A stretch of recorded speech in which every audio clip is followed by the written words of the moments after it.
Assalamualaikum warahmatullahi wabarakatuh. Waalaikumsalam warahmatullahi wabarakatuh. Santri-santri PPG Al-Hidayah Dusun Ngembat, Desa Ngembat, Kecamatan Gondang, Kabupaten Mojokerto yang mudah-mudahan selalu disayangi Allah, mudah-mudahan selalu diperhatikan Allah, dirahmati Allah, diampuni oleh Allah, dan selalu dibimbing oleh Allah Subhanahu wa Ta'ala. Marilah kita mulai tanya jawab ini setelah kita mengaji, belajar membaca Al-Quran, belajar tajwid dan makhorijul huruf. Sekarang gilirannya untuk memperdalam ilmu fikih melalui pertanyaan-pertanyaan. Pertama, jika kita mempunyai hewan anjing lalu kita tidak pernah memberinya makan lalu meninggal, apakah kita mendapat dosa? Jika kita tidak memberi makan hewan, itu anjingnya peliharaan ya. Pernah dengar cerita tentang orang yang wanita nakal yang memberi minum anjing? Pernah cerita dengar itu? Wanita nakal, pezina, terus pulang dari pekerjaannya berzina, kemudian di tengah jalan melihat anjing yang menggapai air di sumur tapi tidak bisa karena dia tidak bisa masuk sumur. Terus akhirnya wanita itu merasa kasihan, dicopot sepatune, kemudian diambilkan, diserokno melalui sepatunya, kemudian diminumkan. Dia masuk ke dalam sumur. Wanita itu nang sumur mlebu. Perlu njupuk banyu. Diwadahi sepatu, diombekno nang asu, kemudian asune terus bisa minum, kemudian kuat lagi. Kemudian anjingnya tadi pergi. Lalu wanita itu pulang mendapatkan hidayah dari Allah. Lalu dia bertobat, kemudian tidak lama meninggal dan masuk surga. Diampuni dosa-dosanya. Ada orang yang bermimpi bahwa wanita bezina itu masuk surga. Sebenarnya belum masuk, karena yang membuka surga itu siapa? Nabi Muhammad. Yang pegang kunci surga itu Nabi Muhammad. Ya, belum ada yang bisa masuk surga kecuali dibukakan dulu oleh Nabi Muhammad. Tapi itu sebagai gambaran orang bermimpi bahwa wanita itu masuk surga, sebagai gambaran itu atas keridhaan Allah.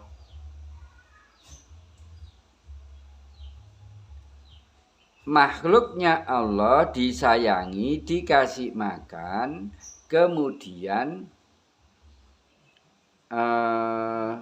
Allah ridho. Dia ikhlas sampai mudhun nang sumur.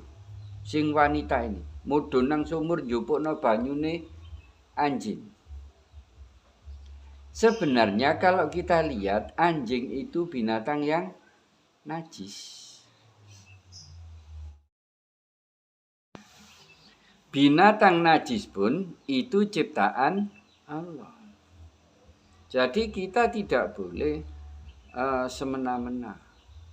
Kalau berani merawat, berani ngingu, kudu wani makani. Sekarang dibalik cerita tadi dengan pertanyaan Miko. Kalau kita punya anjing, kemudian nggak dikasih makan terus mati, apakah kita berdosa? Dengan cerita tadi, wanita yang diampuni perbuatannya yang tiap harinya itu berzina, Mungkin tidak satu kali melayani laki-laki. Bisa 2, 3 kali sampai 5 kali apa? Setiap hari. Berapa dosa wanita itu? Hanya karena ngasih minum. Itu Allah ridho. Apa hubungannya antara pertanyaan ini Miko dengan cerita ini? Ini yang menceritakan Rasulullah loh. Jadi di hadis sahih cerita ini. Akhirnya apa? Orang yang tidak memberi makan dengan layak hewan-hewan yang dipelihara maka berdosa. Satu kali waktunya hewan itu makan kemudian tidak dikasih makan dengan layak, dosa satu. Nggak tahu satu itu besarnya seberapa. Kemudian nanti waktunya makan lagi, tidak dikasih makan lagi. Berapa kali dia waktunya anjing itu makan kemudian tidak dikasih makan dengan layak, maka padahal ini mampu, maksudnya mampu ya, yang ngasih, yang punya anjing itu mampu. Kemudian mati. Maka dia nanti akan dituntut oleh anjing itu di neraka. Bahkan mungkin akan dicabik-cabik oleh anjingnya itu di dalam neraka. Balas dendam. Jika anjing itu disayangi. Disayangi. Setiap makhluk Allah itu harus disayangi. Apapun, babi, anjing disayangi. Tapi ada caranya sendiri menyayangi. Bukan menyayangi itu kemudian diajak bermain, tidur bareng kayak di film-film ya, di nggone YouTube apa itu ya. Tidur sama jeragane terus diciumi apa. Bukan seperti itu menyayangi. Karena hewan najis. Ya cara menyayangi dikasih makan atau bahkan dibebaskan aja, dilepas. Biar dia cari makan sendiri. Daripada diingu gak dikasih makan. Jadi cara menyayanginya macam-macam. Dibebaskan itu juga termasuk menyayangi. Ya. Oke, jadi apa ini? Kalau berani memelihara binatang harus berani memberi makan. Yo. Mazmuma, tulisannya pakai Z ya. Mazmuma. Apa iku penerjemahan di bahasa Indonesia gak seneng blas aku ya ngono iku lho. Nggarai wong tersesat. Akhirnya macane mazmuma. Mazmumah, mazkurah. Mazmumah itu apa? Hancur. Mazmumam madhurah, hancur sehancur-hancurnya. Di surat apa itu ya? Di surat, insya Allah di surat Al-Isra itu ada kata-kata mazmumam madhurah. Atau mazmumam itu gelap, dari kata zulim, gelap. Jadi di dalam kegelapan. Tapi kalau mazmumam itu memang hancur. Hancur apa? Karena disiksa oleh Allah.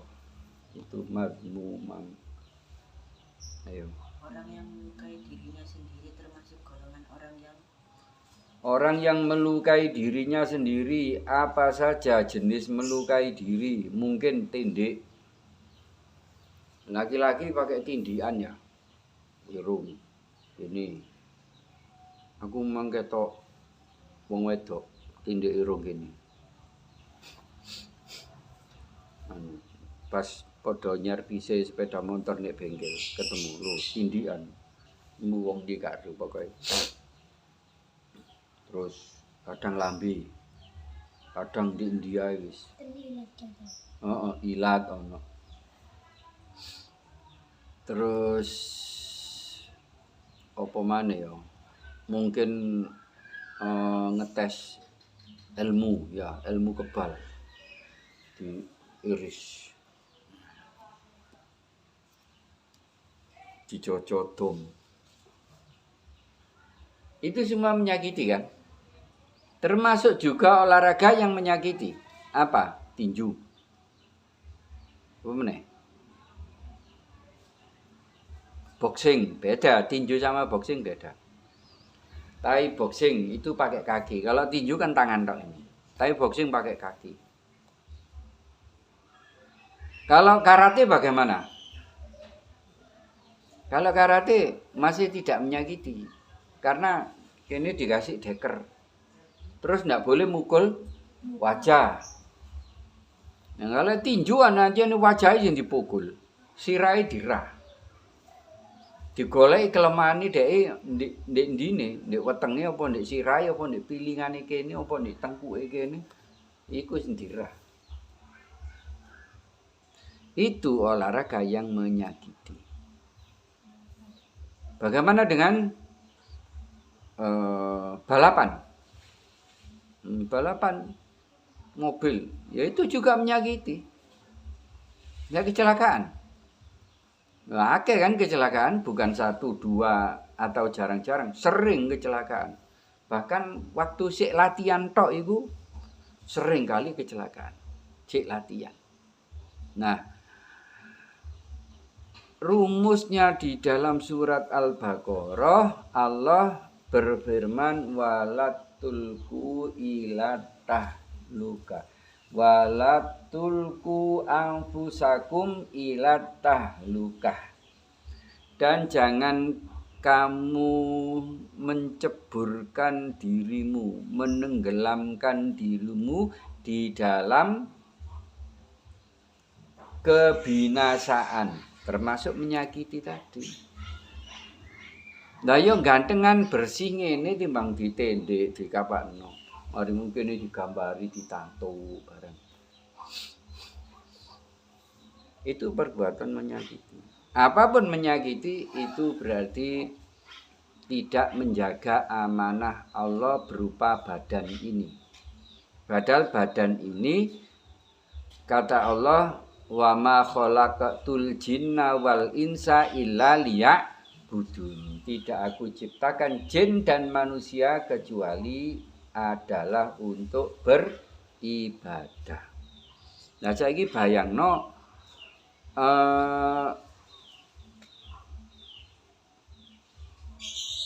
apa jenenge iku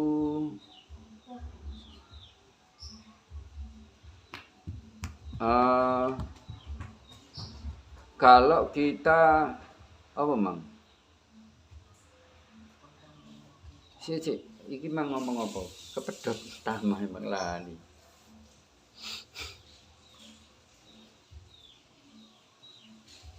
Lah, badan kita ini kan titipan Allah, amanah dari Allah. Mestinya semua unsur badan ini dari ujung rambut sampai ujung kaki digunakan untuk beribadah kepada Allah. Lah kok malah disakiti? Mesti kok njogo kesehatan kok malah disakiti. Berarti dia tidak menjaga amanah. Berarti dia juga zalim terhadap dirinya sendiri. Itu jelas orang ini berdosa. Itu. Ya. Tahfiz Quran itu. Tahfidz dari kata hafid. Sebenarnya hafid itu menjaga. Nah, orang-orang yang menghafalkan Quran itu dianggap orang yang menjaga Quran. Ada ucapan ulama begini, andaikan Quran seluruh dunia dibakar, Quran ini dibakar seluruh dunia, tidak satu pun, tapi Islam tetap jalan karena ada hafidho Quran, yaitu laki-laki penghafal atau perempuan penghafal Quran. Jadi tetap lestari Islam walaupun Qurannya bakar seluruh dunia, tidak ada satupun Quran. Karena ada hati-hati dari orang-orang yang menyimpan Quran di dalam pikirannya, di dalam hatinya. Nah itu. Tapi sayang Quran seringkali hanya diapalno, tidak difahami, dipelajari isinya, tidak ditadaburi, sehingga menjadikan Quran itu sebagai sebagai hidayah. Tidak seperti itu. Jadi salahnya begitu. Tadi akeh wong hafid Quran tapi kelakuannya tidak seperti Quran. Banyak sekali. Bahkan itu diantara sing kenal wong-wong sing apal Quran, wah kalah apalane mbek wong itu. Tapi akhlaknya tidak Quran. Kenapa? Karena dia tidak mempelajari isi Quran. Kalau dia tahu bagaimana Allah bicara di ayat pertama surat Al-Baqarah, bagaimana isinya Al-Fatihah, bagaimana isinya Ali Imran, kalau tahu artinya paling tidak, kemudian tahu tafsirnya, insya Allah dia akan lebih memahami. Kalau memahami, maka dia ada rasa takut untuk tidak melakukan atau mengamalkan Quran. Karena itu wajib. Nah, karena tidak tahu maka tidak takut. Karena tidak takut, malah akhlaknya tidak mencerminkan seorang yang hafid Quran. Ini sayangnya di situ. Makanya ngaji menghafal Quran penting banget untuk menjaga kelestarian Quran. Tadi apa? Seandainya dibakar Quran seluruh dunia, maka tetap Islam ini lestari, akan terjaga karena banyak penghafal Quran. Tapi tidak hanya berhenti di situ, harus dicari ilmu tafsirnya, kemudian ditadaburi. Ini maksudnya Allah ini apa sih? Bilang seperti ini, gitu loh. Itu namanya mentadaburi. Jadi bukan hanya mempelajari pakai otak, tapi juga pakai hati, itu baru namanya tadabbur. Itu.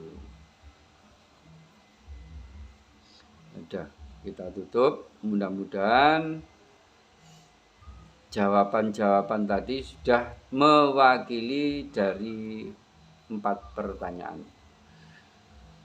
Wallahu muwafiq ila aqwamit thoriq. Wassalamualaikum warahmatullahi wabarakatuh. Kita tutup biasanya dengan sholawat. Allahumma arhamna bil Qur'an waj'alhu lana imaman wa nura wa hudan wa rahmah. Allahumma dzakirna minhu manasina wa alimna minhu ma jahilna warzuqna tilawatahu ana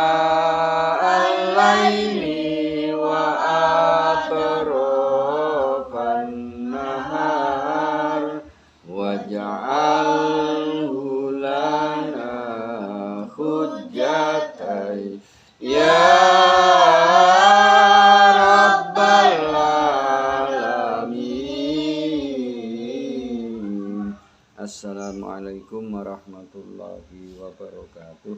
Waalaikumsalam warahmatullahi wabarakatuh. Allahumma sholli ala sayyidina Muhammad. Allahumma sholli